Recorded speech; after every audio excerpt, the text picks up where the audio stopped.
ৰূপয়াৰৰ 4 নং বগামুখত দুই ফৈদৰ মাজত প্ৰচণ্ড মাৰপিটৰ ঘটনা। মাৰপিটৰ ফলত গুৰুতৰভাৱে আহত হয় আনোৱাৰ হুছেইন নামৰ এগৰাকী লোক।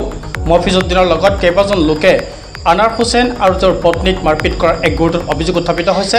ন্যায় বিচাৰি সংবাদ মাধ্যমৰ কাষ চাপে ভুক্তভোগী পৰিয়ালে ইতিমধ্যে ঘটনা সন্দৰ্ভত ভুক্তভোগীয়ে ন্যায় বিচাৰি লাওখা চাপৰি থানাত এজাহাৰ দাখিল কৰিছে। কোন সঁচা কোন মিছা আৰক্ষীৰ তদন্তত পোহৰ আহিব প্ৰকৃত সত্যতা এই মুহূৰ্তত মন্তব্য আছে আপোনালোকে আগবঢ়াইছোঁ। ইতিমধ্যে ঘটনা সন্দৰ্ভত ভুক্তভোগীয়ে ন্যায় বিচাৰি লাওখা চাপৰি থানাত এজাহাৰ দাখিল কৰিছে।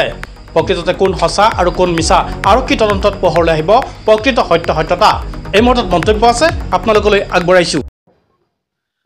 5:30-6টা বজাত আহি পেলাই মোক মহিষা আৰু মহিষাৰ গণিয়াক আৰু মহিষাৰ ভাই আহি পেলাই মোক মাৰিছে। দুধ ভাঙি দিছে, মোৰ এটা দাঁত ভাঙি দিছে আৰু দোকানত উঠিছে, দোকানো ভাঙিছে, ঘৰতো টেবিল ভাঙিছে, টেবিলৰ তালা ভাঙিছে।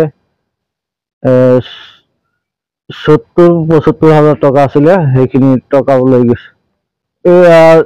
মোৰ ছোৱালীক আহি পেলাই চাইকেল বজাই দিছিলে, বজাই পেলাই মোক মাৰিছে। মহিষৰ ল'ৰা বজাই দিছিলে। পিছত দোকানো ভাঙিছে, ঘৰত উঠিছে, ঘৰতো লুটপাট, টেবুলৰ তলা ভাঙিছে, দোকানত উঠিছে, দোকানৰ পইচা নিছে। মফিজ আৰু মফিজৰ গণিয়াক আৰু মহিষৰ ভাই জনাইছো, কালি ৰাতি জনাইছো, এতিয়ালৈকে আৰক্ষী অহা নাই। এই লাওখা চাপৰি পঢ়ি মোৰ নাম আনোৱাৰ হুছেইন। মোৰ ৱাইফক মাৰিছে। আইনৰ সহায় বিচাৰো, মোক ন্যায় লাগে।